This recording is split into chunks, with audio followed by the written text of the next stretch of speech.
వేరే వేరే కారణాల వల్ల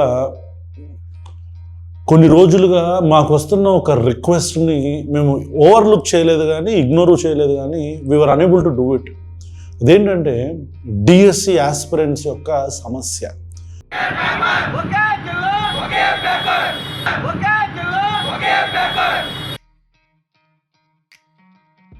ఆంధ్రప్రదేశ్ రాష్ట్రంలో ఏపీ మెగా డిఎస్సికి సంబంధించి ఏ పుస్తకాలు చదవాలి అనేది ఇక్కడ చాలా బాగా కనిపిస్తుంది. ఏదేమైనప్పటికీ కూడా ఎన్ని పుస్తకాలు చదవాలంటే కేవలం 45 సమయం సరిపోతుందంటే ఒకసారి మనం ఆలోచించాలి.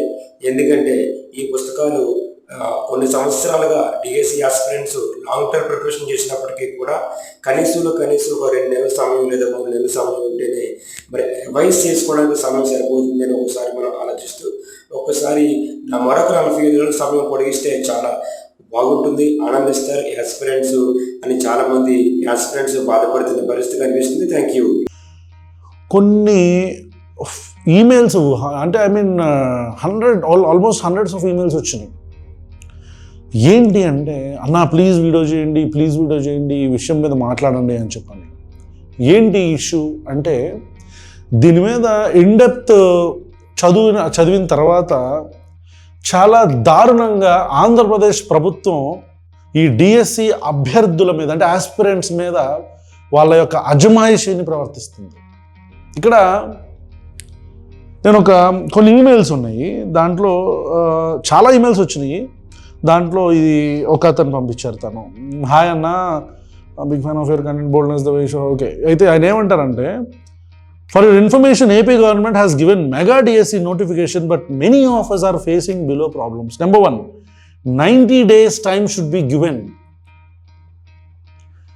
90 రోజుల నిడివి ఇవ్వాలని చెప్పని అండ్ 60 days టైం ఇవ్వాలని చెప్పని జియో కూడా ఉన్నది.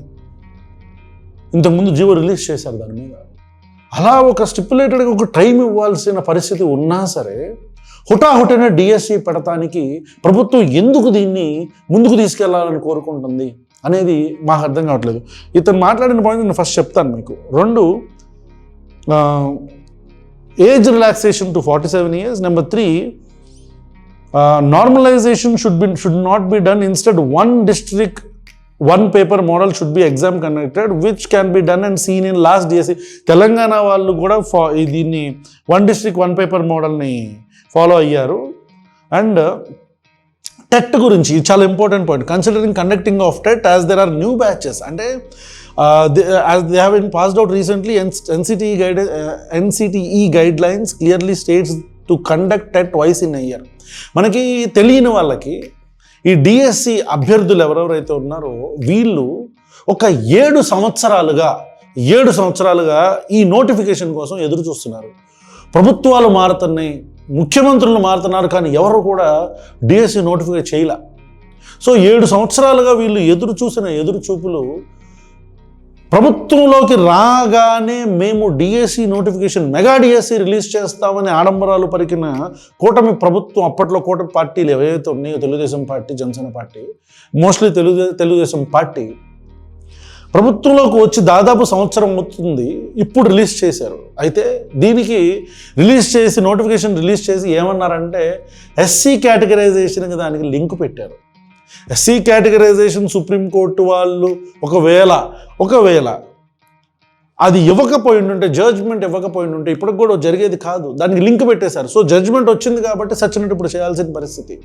ఓకే, ప్రభుత్వం తరపు నుంచి ఆలోచిద్దాం.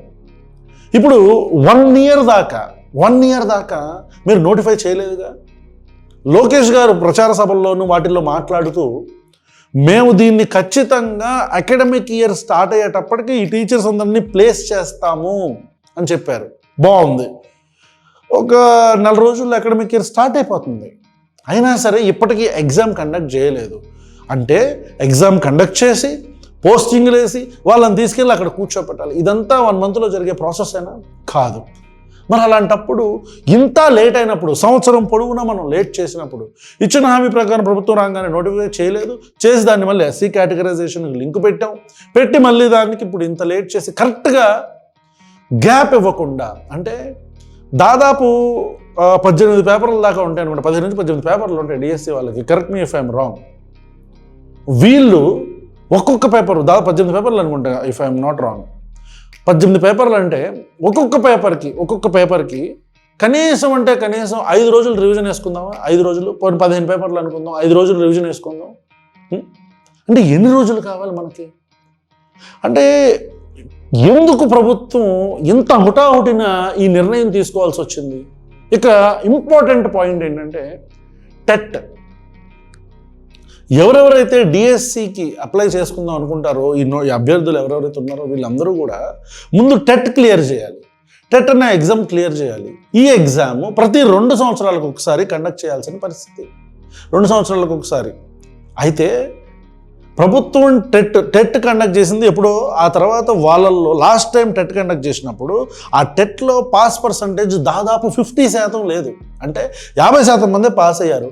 సో పర్సంటేజ్ ఆఫ్ ఆస్పిరెంట్స్ దాదాపు 50% తగ్గిపోయిన తర్వాత అప్పుడు కూడా ఆ పేపర్ల గురించి చాలా గొడవైంది. ఇదంతా టఫ్ వచ్చింది బాగా, ఇది కావాలని పర్సంటేజ్ తగ్గడానికి చేశారని చెప్పి అప్పటి ఎగ్జామ్ రాసిన ఆస్పిరెంట్స్ అందరూ కూడా అప్పుడు గొడవ చేశారు.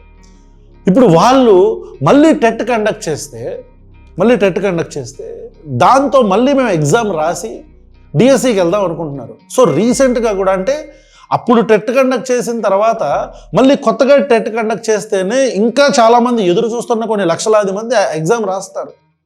సో మనం టెట్ కండక్ట్ చేయాల, పాత ఏదైతే టెట్ ఉందో దాన్ని బేస్ చేసుకునే వెళ్తున్నాం. మనం డిఎస్సికి సంబంధించి నోటిఫికేషన్కి ఎగ్జామ్ డేట్కి కనీసం రివిజన్కి ఒక్కొక్క పేపర్కి 5 రోజులు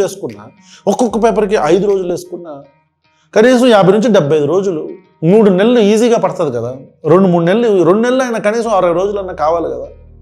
వాళ్ళు జీవో ప్రకారమే అడుగుతున్నారు కదా. ఎందుకు ప్రభుత్వం ఇంత మంచి పట్టుకుంది?